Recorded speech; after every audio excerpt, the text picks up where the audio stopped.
Hey folks, this is Aman Merchant over here, the founder and chief optimizer at Epiq 360 and your host at the Epiq Living Show. Our mission at Epiq 360 is to help you optimize and upgrade your physical and mental performance so that you can get to that next level of greatness, that dream goal that you have. It becomes easier, faster, simpler, and fun for you. And why is that important? Well, because it's not about being great, but getting to great. I feel that the majority of us, probably 99.9%, are born hopelessly average.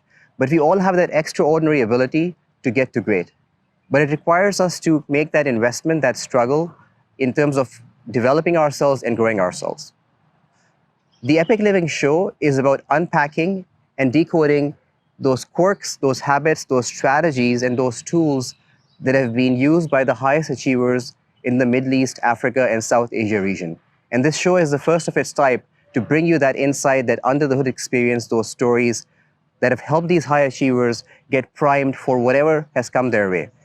They'll talk about those experiences, those tools they use, their failures, and what they encourage all of us to do.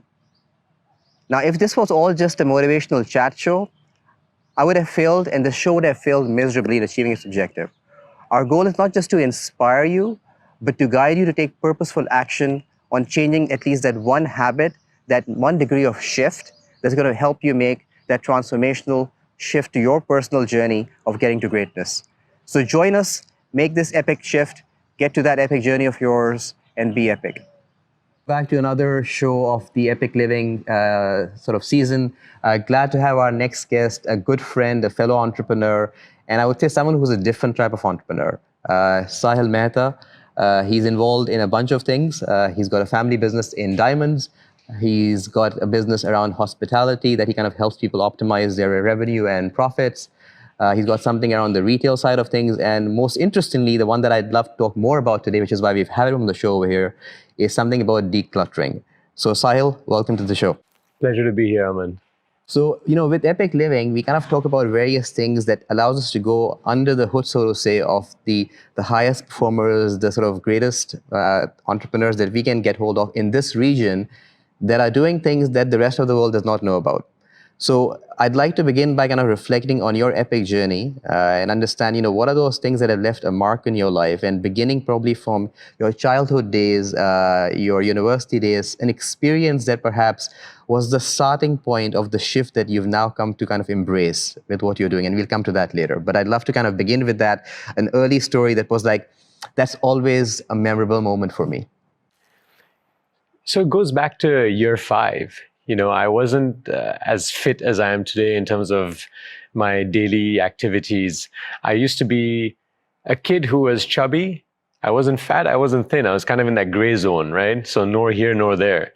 And I remember we had our sports day and we'd get graded. And there were 5 stars, which is the maximum if you were, outstanding athlete. And I ended up getting 2. And that was on the lower end of the class. I think I was the lowest along with 1 or 2 other members. And that was kind of a turning point in my life because I said, is this how I want to be? Am I happy? If I was happy with 2, that's okay. But was I happy at that stage? No. Yeah. And I said, I'm going to work towards getting to that 5-star. Now, towards the end of school, they didn't have the star rating anymore. It was more in the earlier years. But I did end up playing tennis for my school. I ended up winning one of the doubles tournament in our school. So athletic level went up a lot. So, that was one of the turning points, I would say, from the early years. And how old were you? Like 10 years old at that time? Year 5, whatever that is. What's year 5? That's 10, 11, give or take. Yeah, I think 10 or 11. That's right. So for you to have that perspective that, look, I need to improve and move to that next level, that kind of was very wise, I guess, or mature thinking from someone at that age, right? Was that like normal in your environment at that? Yeah, I don't know, but every now and again I get these clicks, where I look at myself and go, what's going on? And again, it happened during my GCSEs. So at the end of my first year, you had your examinations and your preliminary results. And I got, apart from math, which was always my strong subject where I never had to study, I got a D in French, I got a D in science. And I reflected on myself and going, what's going on here? Because that's not me. Right. I understood the subject. I just was being, maybe lazy is the right word. And again, I had that moment that, are you happy where you are? I was not, because I realized I could achieve more. And surely enough, by the end of the GCSEs, both those subjects, they were A's. So it wasn't that I didn't have the ability, I did. And that's why I used to question myself, are you happy where you are? And if you're not, then what are you going to do about it? So was that, I guess, the genesis, if I can call it, of what you have kind of started moving in today? Because you have been part of a successful family business. You set up your own business back in 2009 to serve the hospitality industry. So was this idea of, not being happy with the level that you really have the potential for, or at least the desire to get to, the movement towards what you're doing right now, which is around the space of decluttering? So I kind of want to understand the psychology behind that move before we go into the sort of specifics of what that is all about. Sure. Absolutely, this played a role. From the outside, life looks good. The business is good, family life is good, good relationships with people, no real complaints. It's not like I've suffered per se, but I didn't feel content inside. I felt something was missing. I didn't quite know what it was. And I realized when I went on a trip with my forum, so this is a trip that we made to an international destination where I could be myself without being judged in a safe environment. I realized then the power of vulnerability. I was wearing so many masks, and usually the mask I was wearing was making the other person happy, whether it's my colleagues, my parents, my wife, my kids. It was always focused on making other people happy. But what about me? I didn't spend enough time on myself. So on this trip, when I was vulnerable, I was truly happy. And as I was coming back and sharing this moment, by writing it down so I could, keep it fresh in my mind and share it with my wife, I actually broke down. And I didn't know what was going on, because normally I'm a very, people in poker, for example, call me, he's Iceman. You can't read his face. But here I broke down. And the more I became aware and thought about it, realized that by opening up, I let things flow. And I also focused on myself. And when I came back, I said, why can't I feel like that every day? What's holding me back? And that's where the concept of decluttering came. Everything that was holding me down, I referred to it as clutter. And then one thing at a time, I would attack it and say, let me start removing it so I can now spread my wings and fly. So I'm not there yet. It's a journey. It's not a destination. But the more I declutter, the more free I've become, and the greater life has become. So is there a mission you aspire for, both for yourself and for those who you now, I guess, are trying to impact through this kind of thinking and work? So during this whole process, I kept asking myself, what is my purpose in life? And if anything, that caused anxiety, because if you don't know what your purpose is, you may think to yourself, well, what is it? Why can't I figure it out? What am I here for? And then I realized, I just got to let this be. Because the more I thought about it, the more anxiety it was causing. So at some point, I just said, let it be. When the time comes, it'll come to me. And I had that aha moment one summer. I was reading a book, and it's like I had all the pieces of the puzzle, but one was missing. After finishing this book, the last piece, I put it in, the picture was clear. That was my aha moment where I figured out what my purpose in life was, which is nonviolence. So why decluttering? Decluttering has allowed me to become more compassionate and live a life of love. And by helping others to declutter, they can go back to their more pure, authentic self. Just like when we were young children, young children are just full of compassion and love. And if we can all be like that, we wouldn't be living under fear. We would not be having wars. We'd see each other as one, and life would be a lot more harmonious. So that is my ultimate goal in this mission that I'm on. So I guess going back to this now discovery of purpose and that being done, if you were to now talk to your younger self, the one that was still engaged and wanting to, improve your level of performance or how you show up in life, what would your self now, the person that you're now becoming, if I can call it that, say to that younger self? Spend more time with self. Spend more time thinking, not just being busy all the time. Most of the magic that has happened in my life has been because of self-reflection. It's time by myself, aloneness. Today we're so busy. You wake up, you're on the run, you're eating lunch on your desk, you get home late, the kids, the wife, socializing, sacrificing sleep, your health. I mean, all sorts of things are going on because you're just not able to fit all your requirements in the 24 hours that we have.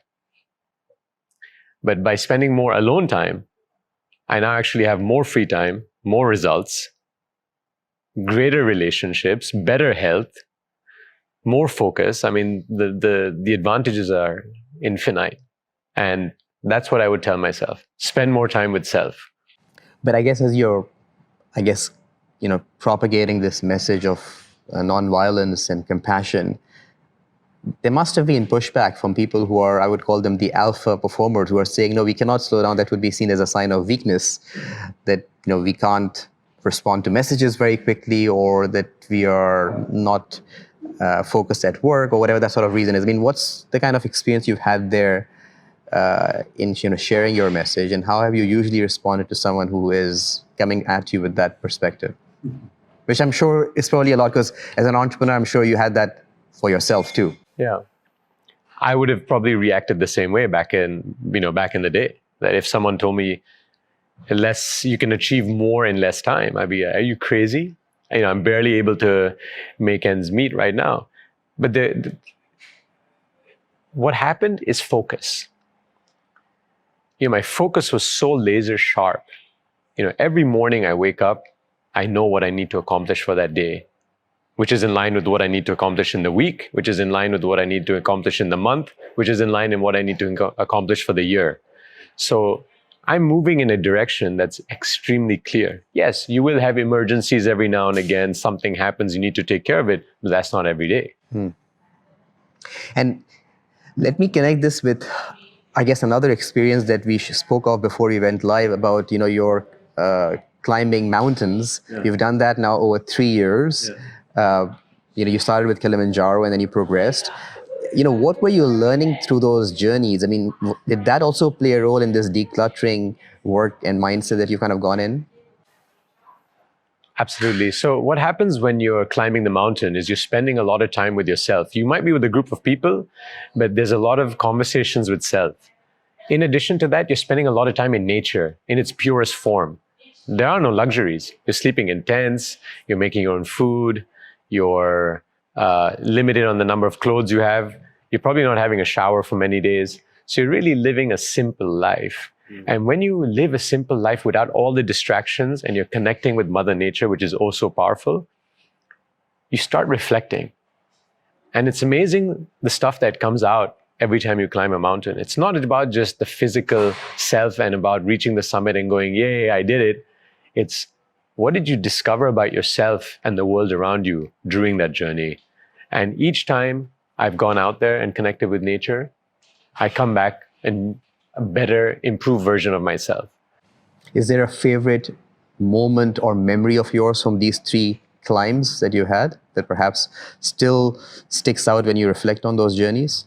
So in fact, my favorite memory is not the 3 that we just mentioned. This is after we had children. Before we had children, my wife and I went to Kala Patthar in Nepal, which is a little bit higher than Everest Base Camp.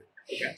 And we were there, and it's been a dream of mine to go to Everest Base Camp prior to doing these summits. And, the wife tagged along. She said, sure, I'll do it with you. I don't think she really knew what she was getting herself into. But we were very close to the top. So it's not a summit, it's not a mountain, it's a big rock. And we were very close to reaching the top of it. And that's where my wife broke down and said, I can't go on anymore, I'm done. I'm just physically and mentally done. And I told her that, it's fine. We've achieved a lot together. Why don't we just turn around and go back? She goes, no, it's been your dream. You carry on. We have an extra guide. He'll stay with me, but you carry on. It's just there. I said, yes, it's just there. That's okay. We've still done a lot. But what happened there was amazing is somehow, without forcing, right? It's just when the purpose is beyond you, so then it wasn't about her anymore. It wasn't, I'm physically tired, I'm mentally exhausted, I'm doing this for my husband, I'm doing this for someone else. And with that purpose, she was able to find the strength and complete it. And I realized that was a big realization for me, because when I'm doing something that's beyond me, I will always find that strength, that extra strength to go that extra mile. And it's interesting you say, I'm presuming there's a lot of, restaurant dinners that you have to kind of cough up afterwards, kind of make her go afterwards. But now that's brilliant. Now, you talk about living simple lives as well, and the power that has, especially when you're with yourself. If you were to think of an investment that you've done, say $100 or less in the last maybe year, that you feel was truly powerful in terms of what it did for both you or people you kind of spent it on, what could that have been? My journal. Okay. Yeah, I have a journal basically that is part of my morning routine. And in my journal, so it's a templated journal. It kind of guides you. And it starts, so every morning when I'm entering information in this journal, I'm talking about what are 3 things I'm grateful for, what are 3 things I'm excited for, a daily affirmation, what is my focus for the day, what's my schedule and my tasks, and my daily forgiveness. And that just sets me off on a great tone. It's not the start of my morning routine. I finish my morning routine with the journal, but I feel incomplete and less focused when I'm not done it. And you've done it this morning as well, I guess. Absolutely, every day. How long have you been doing it for? Journaling, wow. I believe it's been about 2 years. Yeah. And in the process of journaling, have you started asking different questions? Like, there's of course the prompts you would have around gratitude and forgiveness, like you said, and what you'd like to achieve. But are you kind of discovering that the questions sometimes need to change so that you can kind of make yourself reflect on different aspects of what you're living as a human being or as someone on planet Earth? So the journal started off as it's a great starting point. But as you mentioned, at some point you realize that maybe that was, school. Now you need to go to university. So now that's my alone time. That's where I'm just sitting by myself and reflecting without anything. No paper, no pen, no distractions whatsoever. And absolutely, then I'm asking myself a lot of questions. And some of the questions I may not have an answer for today, but I am aware of it. And I said, one day I will. It's just a matter of setting out the intention and keeping your eyes and ears open. And eventually you get your answers. So that's brilliant. Thank you so much for sharing and for your openness and candor. I want to transition now from the journeys aspect of our show to discovering the hacks, the strategies that you use under the hood, that is behind that Iceman that you spoke of, that help you stay optimized from a performance perspective, so that you can give back and contribute to the world in your fullest self. So, we've got 6 pillars when we think of epic living in our overall sort of schema of things. You look at mindset, sleep, mindfulness, nutrition, fitness, and environment. When you look at decluttering, which ones of these 6 pillars or more do you identify with that you feel is most critical for someone to look at before they go into that decluttering mode? Because without that, anything else will just be sort of a facade. I'll share with you the one that impacted me the most first. That's nutrition. Nutrition. Absolutely. In nutrition, even though I was eating well, or at least I thought I was eating well, what I didn't realize is I was highly deficient in 2 vitamins. Okay. I was highly deficient in vitamin D3 and vitamin B12. Okay. Now, when I say highly deficient, when you do a blood report, they give you a range, recommended range. I was off the chart in the wrong direction. Low or high? Low. Okay. Way too low. Dangerously low. Oh, wow. So I would get energy dips in the day. I would having conversation with you. Maybe at the end of the day, let's sit like this on the sofa. I might even fall asleep. Nothing to do with you, but that was just me. And I would fall asleep in the evening at many places. So I used to actually not drive, because once I had a near fatal car accident. Luckily, I didn't hit anyone else. It was with nature, but the car was totally smashed, written off. Every airbag came out except mine. Oh, wow. Fortunately, walked out with minor bruising. I didn't realize it at the time, but later when I got the blood test done to monitor my essential vitamins and minerals, I realized that there was some that needed to top up. And the moment I started focusing on that, my energy levels shot up.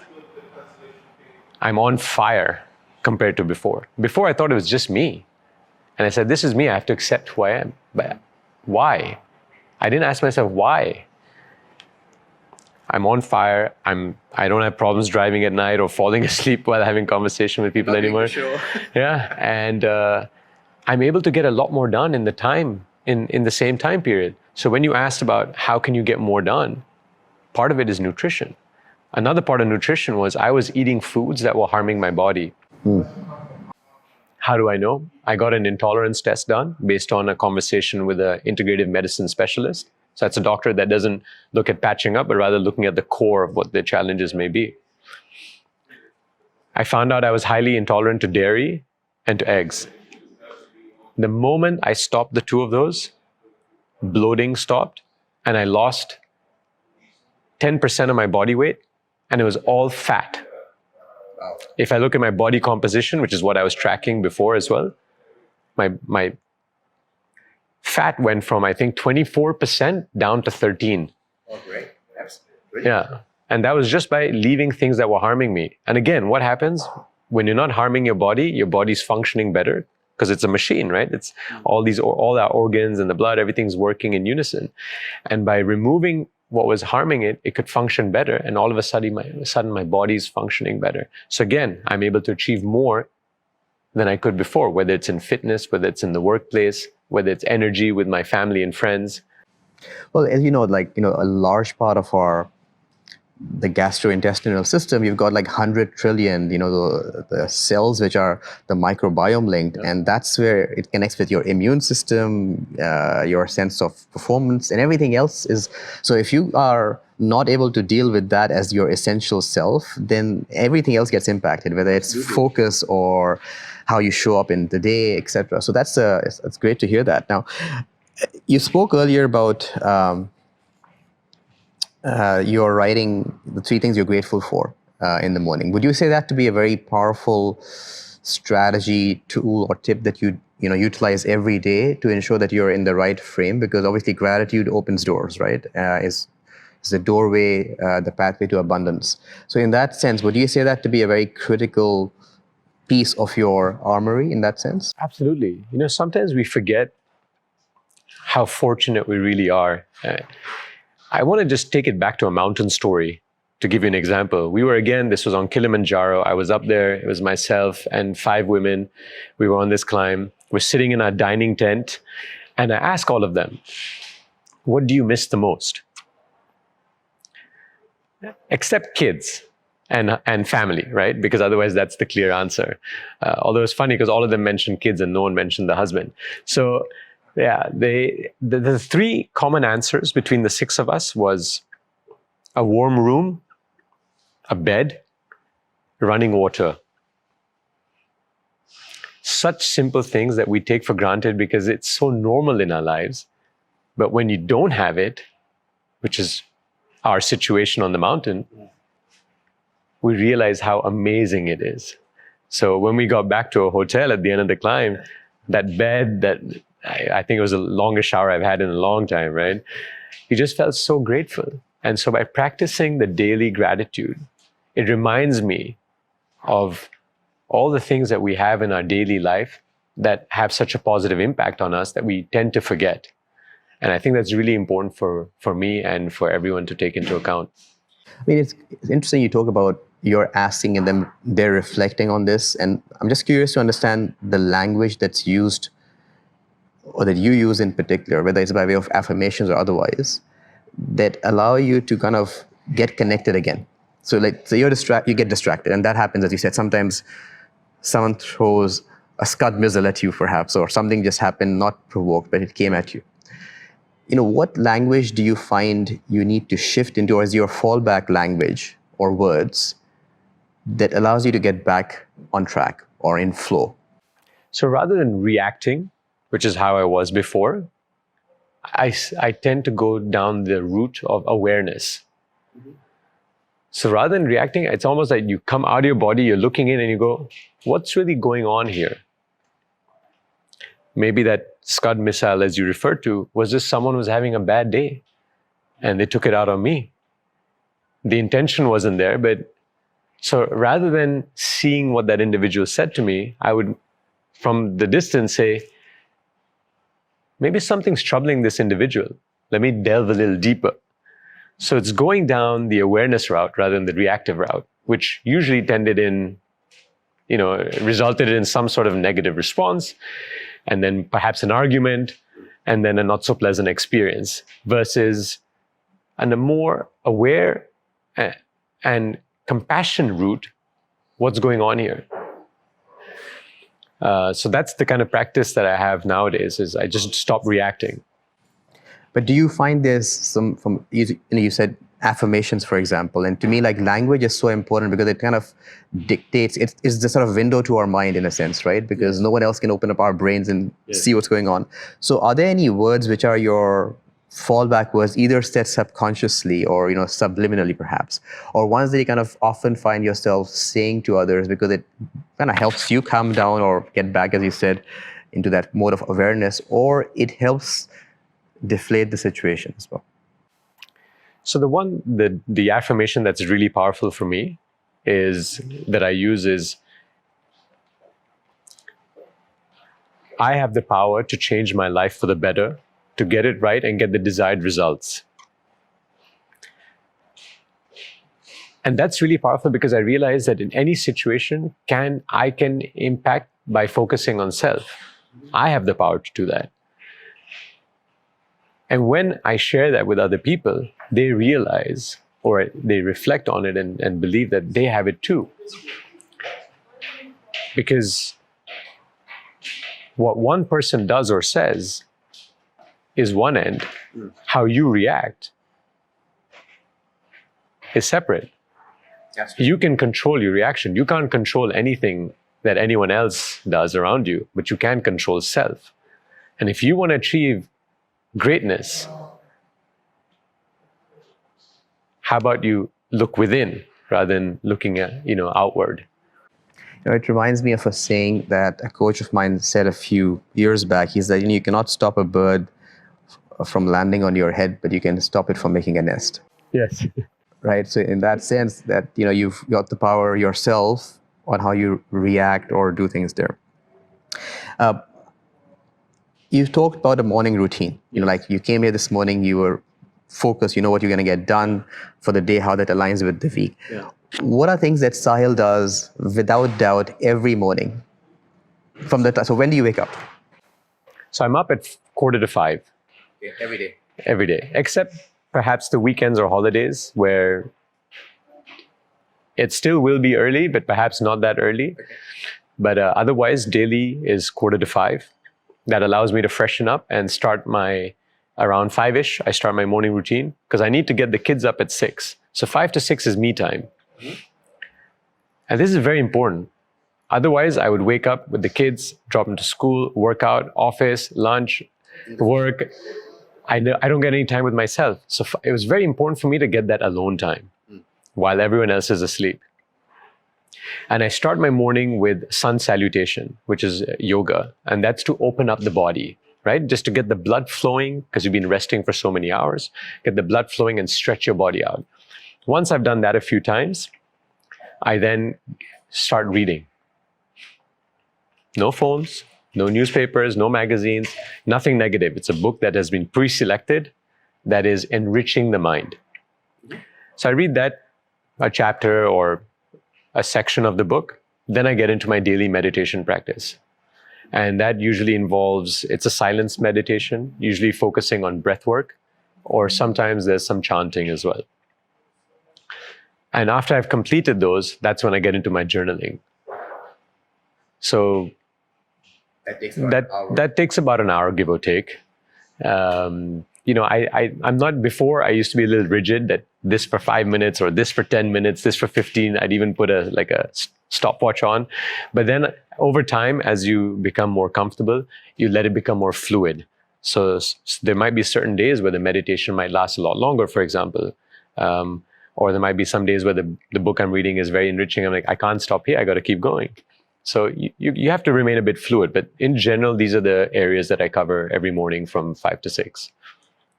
So building on from there, help me understand what's the most unusual life hack that you've probably used in the last 1 year that has been transformational? A habit, a routine, something. It's actually making sure you understand what is your number one priority. I was always the individual. I felt like the guy who was being pulled in all different directions. I had a rope tied to my arms and legs, and there were horses going in each direction, because my priority would sometimes be the family, sometimes be the, family meaning extended family, or the wife, or the kids, or the business. And it would keep rotating.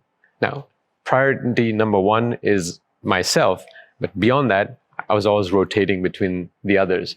And that's when I decided I need to be very clear what my number one priority is. And that ended up, for me, being my wife. So every decision I make where I'm at a crossroad and I go, how is this going to impact everything around me? I ask myself first, how is this going to impact my relationship with my wife? Beautiful. And if that works, I go ahead with the decision. And if, no matter how good the opportunity is, if that ruins that relationship, because at the end of the day, if life takes you on the path, the natural path, your parents will pass before you, your children will eventually go to university or some form of education or entrepreneurial journey, and they may or may not come back and live with you in the house. And guess what? It's the two of you. Your company, again, you may sell, it may evolve. So it's going to be two of you. And I don't want to work on that relationship at that moment in time. I want to start today.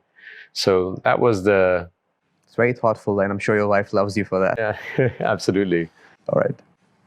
I'm curious, Saahil, if we give you a gigantic billboard in the middle of a highway. We are in Dubai now, so let's say on Sheikh Zayed Road, there's a big billboard that's out there. What would that billboard say if you were given the chance to put a headline on it?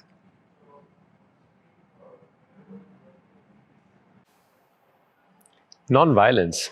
What would the statement say?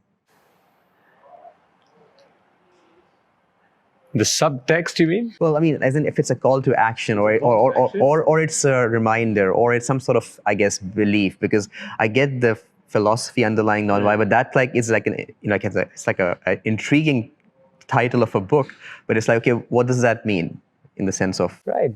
I would say you are responsible for yourself, because that's a self-reflection. It's very important for people to understand that they have the power for their outcome. Okay. And let's take that a step further. So now let's say you've met someone like, I don't know, Bill Gates or Warren Buffett, and they've given you $1 billion. And they're like, Saahil, you can do anything with that, but spend it on yourself. So you can't spend it on yourself or your family or your close ones. What would you do with that $1 billion? Education.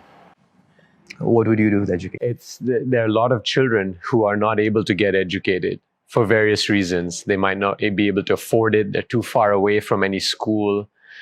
They're being forced into child labor. So it's to ensure that every single child has an education. And because a child without education is a bird without wings. Mm-hmm. Going back to this idea of habits again, what's a quirky habit that you have that is still very powerful? Wow. Or what makes someone else uncomfortable but makes you comfortable? A quirky habit of mine is I keep reminding myself not to assume. So many times I'll ask a lot of questions. Because if I didn't understand the situation, if someone says, rather than me assuming and perhaps making the matter worse, or it could even be something good and I turn it around, I say, let me ask. So I tend to ask a lot of questions. And, people find that a little odd. They're like, wasn't it obvious? I said, well, if it was, I wouldn't have asked you, but I'm not sure and I don't want to assume. So let's just leave doubt out of this and let's be crystal clear.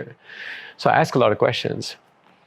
And I didn't do that before. So people nowadays say, well, what's up with that? Or which department are you coming from? Like,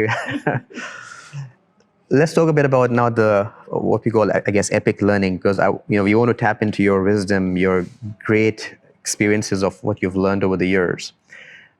What's one skill or habit or technique that you can teach us and our audience in the next maybe 60 seconds, that if they use for 60 seconds only, if they have to, in their life, that they will see a transformational shift?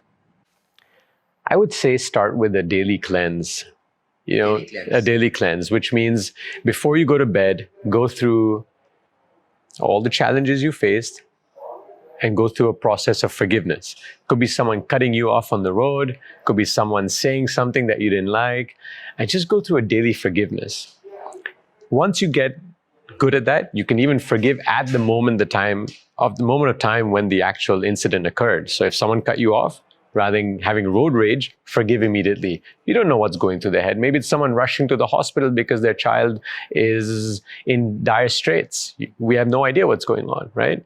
So let's forgive. And once we get comfortable with the forgiveness and we want to take it up a notch, we say, who are those people that we have a real big challenge with, that we've held inside of us? That negative emotions kind of been circling inside of us and staying inside and destroying us within. How about we forgive them and write a letter of forgiveness To them. Now, you may not want to send it, that's up to you, but write the letter. That negative emotion has to release through the pen onto that piece of paper from your body. And it's amazing how light you feel at the end of that exercise. It's very tough. You have to really go deep because you've been hurt, but you have to address it to the core. So that's what I would give as a life hack. How many letters have you written? So when I started this, I wrote 3 letters. Uh-huh. And just to put things in perspective, I had carried this negativity for 9 years. They say time heals. Time doesn't heal. It just lets you forget to some extent. But there are triggers, music, photographs, seeing them, that brings it back and you relive it. So time doesn't heal, it just suppresses. If you really want to tackle it, you have to deal with it and grab the bull by the horns. So I wrote those letters and it's been fantastic. And now I practice it on a daily basis. So now... Do forgive me as well, in case I've asked you questions that you... Absolutely. And I certainly won't be carrying things with me for years. Some things are bigger. Someone cutting you off on the road, you can forgive easily. Someone betraying your trust may take a little longer. But if I can resolve it within weeks or months, as opposed to years, I'm already in a much better state than I was before. So if you were to kind of translate that learning into action, because, the whole purpose, I guess, behind this show is not just to inspire and guide them, but also then challenge them to take, I guess, meaningful action on something that if they choose to implement, as you said, you have the power to make that change because you're responsible, that they will see that shift. So let's transition now to the, I guess, the challenge segment of our show, right? Because we've had a great perspective on learnings and ideas and habits that you've had. But if people don't take inspired action, they just get inspired and motivation, it becomes like a chat show. So what can you challenge our audience to? And so, look, if you do this for the next 7 days or 14 days or 21, whatever, I guess, the magic number is, do this, trust the process, trust what I'm saying. You'll thank me later for it, or you'll thank the process later for it. What would you kind of urge them to do?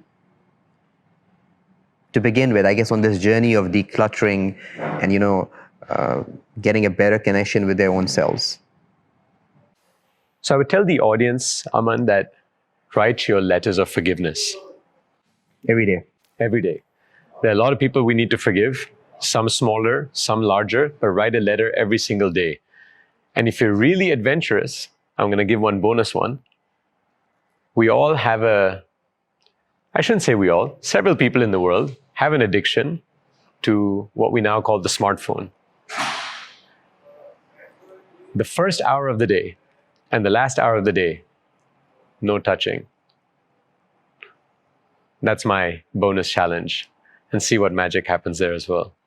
And what's the impact you believe they will see immediately in their life? What's the promise we are selling them of the promised land, if I can call it that?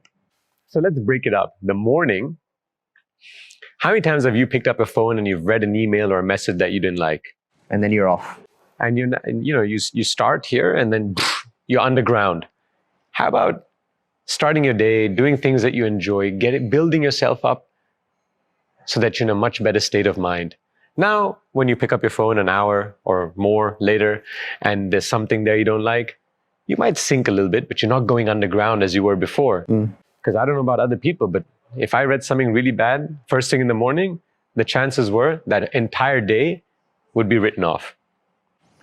Well, yeah, absolutely.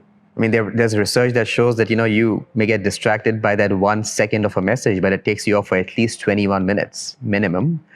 And depending on the sort of significance of what that message was all about, it could be much longer. So you're absolutely right. It's critical. So the same would apply in the evening as well. As you prepare for sleep, you want to be calm, you want to be rested. And it's not just the mobile, it's any sort of screen time as well.